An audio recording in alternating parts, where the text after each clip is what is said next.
Hello everyone, welcome to fluent spoken English academy. અને જેમ તમને ખબર છે કે આપણે એક ફ્લુએન્ટ સ્પોકનની સિરીઝ ચાલે છે, તો એમાંનો આજનો ટોપિક છે કન્જક્શન્સ. પહેલા આપણે કાલે શું કરાયું યાદ છે ને? પહેલા આપણે નેગેટિવ પતાવી દીધા છે.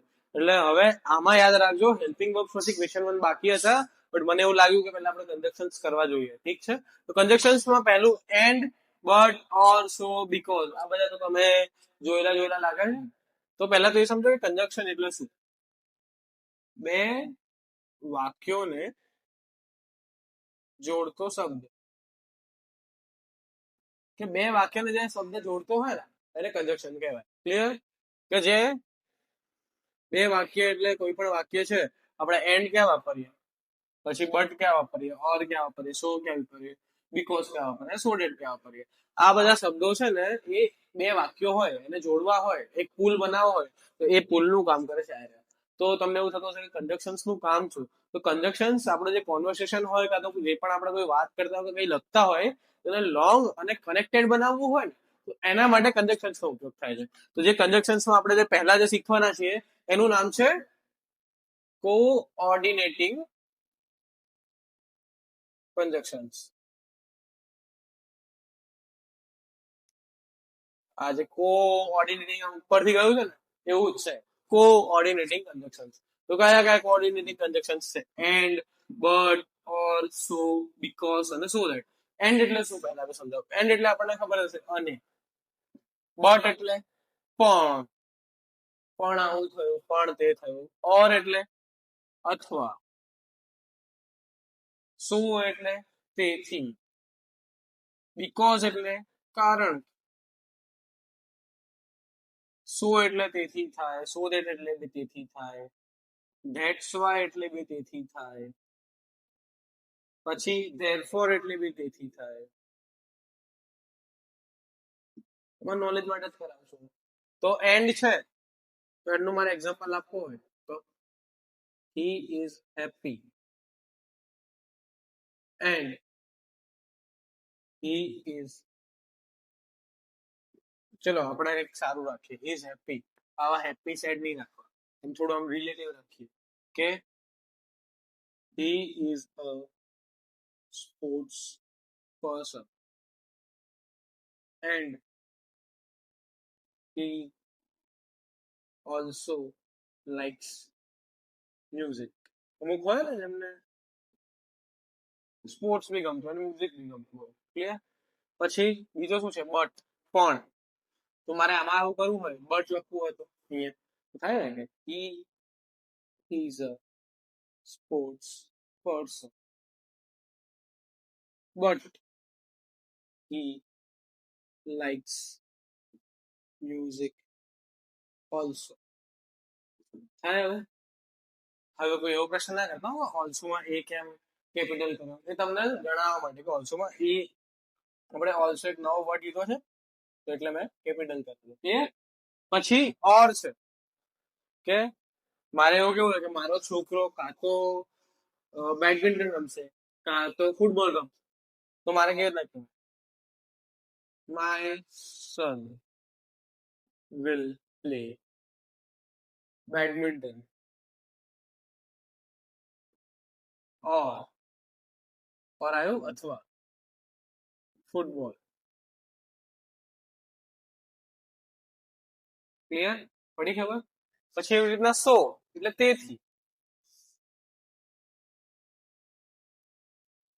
he was driving rough કાં તો so he got an accident. Clear? કાં તો that's why he got an accident, કાં તો so that he got an accident, therefore he got an accident. Clear? હવે અમારે બીકોઝ નાખવું હોય તો he got an accident because he was driving rough. He got an accident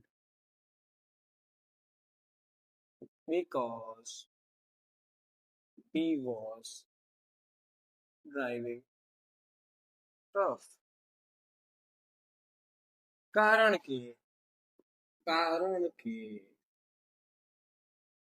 તે બરાબર drive કરતો હતો. ક્લિયર? પડી ખબર?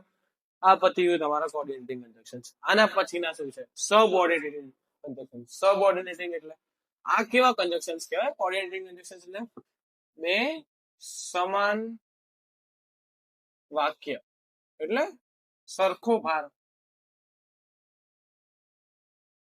સમજે? તો બંને વાક્યોની ઇમ્પોર્ટન્સ સેમ જ. ત્યારે આવા વાક્યો, આવા ક્લોઝેસ કે આવા બે ક્લોઝેસ ની વચ્ચે આવા આપણે શબ્દો લઈએ. બટ જ્યારે બે અસમાન એટલે એક મેઇન સેન્ટેન્સ હોય અને એક સેકન્ડરી સેન્ટેન્સ હોય. સેકન્ડરી સેન્ટેન્સ બરાબર? એક સેન્ટેન્સ. તો એના માટે શું વપરાય? આના માટે વપરાય છે સબઓર્ડિનેટ. સમજ્યા?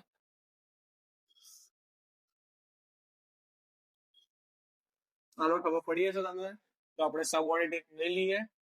સબઓર્ડિનેટિંગ કયા કયા છે એ સમજાવી દઉં હું તમને. સબઓર્ડિનેટિંગ conjunctions. Subordinating conjunctions. Subordinating conjunctions એટલે કે જેમાં એક મેઇન સેન્ટેન્સ હોય એક સેકન્ડ સેન્ટેન્સ હોય. એટલે આના ઉપર બધો ભાર હોય. બરાબર? આ ઘરનો કે આ રાજા છે અને આ એના નીચે વાળા. બરાબર? હોદ્દેદારો. તો આ મેઇન સેન્ટેન્સ છે કે આના ઉપર બધો વેટેજ હોય. તો એના માટે કયા કયા કંજક્શન વપરાય છે? એના માટે વપરાય છે if, પછી when, while, પછી વપરાય છે before, after. ક્લિયર છે? પછી આપણે though, although બી લઈ શકીએ આમાં. though અને although. ઠીક છે? હું આજે તમને એટલો કોઈ વધારે લોડ નહીં આપું. આ રાખીશું. પછી એક કોરિલેટિવ બી આવે છે કંજક્શન્સ. પણ એ આપણે એક એડવાન્સ સિરીઝ ચાલુ કરું છે ને એમાં હું તમને એ શીખવાડીશ. તો if એટલે જો, when એટલે જ્યારે, while એટલે બી જ્યારે. બરાબર? before એટલે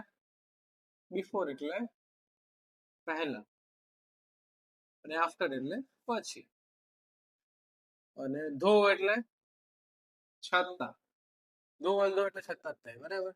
તો if કે if I will run,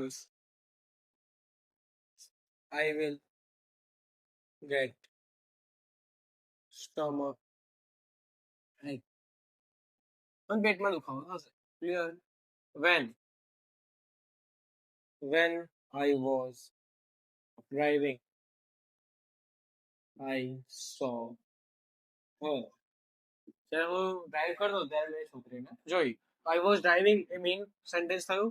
run A main sentence થયું. ખબર પડી? પછી આના પછી છે બિફોર ને આફ્ટર. હવે આ તો તમને કરાવવાની જરૂર નથી કે she left before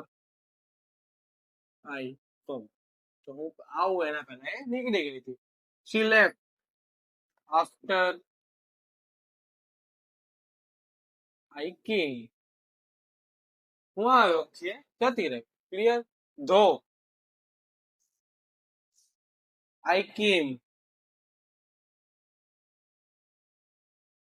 though I came,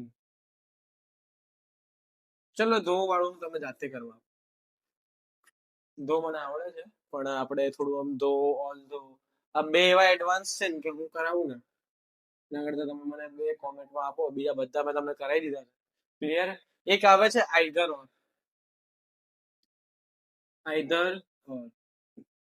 જો આ અથવા આ. શું તમે I will prefer either tea or coffee. હું ચા અથવા કોફી લઈશ. I will prefer. ક્લિયર છે? એટલે સુધી આપણે રાખીએ છીએ. કંઈ વધારે છે નહીં કંજક્શન્સમાં. તો મળીએ આપણે નેક્સ્ટ વિડીયોમાં. જય હિન્દ.